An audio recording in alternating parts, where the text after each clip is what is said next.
Hey everyone, in this video I will be showing you how to set up and use GitHub Copilot in IntelliJ IDE. So let's get started.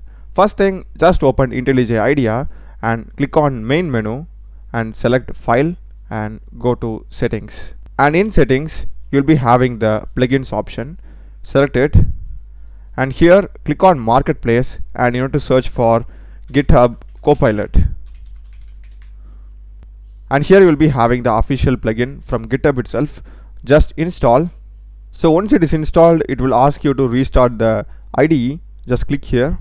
So after restarting, we'll be having the GitHub logo here also and to the right also. So you have to just click this and we need to log in with our GitHub account, then only you can access it. So I will just click on authorize. So now you have to just copy this code, and if you click copy and open, you'll be taken to an interface like this. Click on continue and here you need to just paste that code, and next just select authorize GitHub Copilot. So as you can see, it shows GitHub Copilot successfully logged in, and now here I can ask any questions, and here we can change the model also. By default it supports the 4.0 model, the O3 mini model, 3.5 Sonnet, Gemini 2.0 Flash models over here. So let's see now how we can use this. So here we are having the normal chat area. Here you can literally ask any questions of your choice, and next thing is you're having the comments. So if you put slash, it shows us these many comments are available. We can just make use of it. And what if you wanted to make edits for a particular file?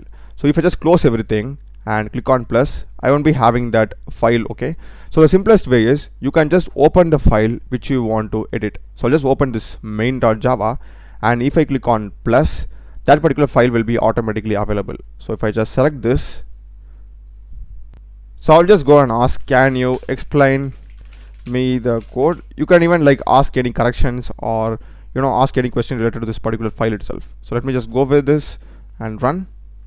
So as you can see, it has got the context of this particular file and it has beautifully explained the first for loop and the second for loop. Next important feature is, what if you wanted to like highlight a particular code and ask any changes? So for that we can just like select this, highlight it, and automatically you'll be having this icon. Click here. So you can just ask here any questions and apply those changes in this particular highlighted area. So that is also possible. So that's the video guys. Do check the playlist of my channel. Done a lot of videos in programming and AI tools. Subscribe me. Thanks for watching.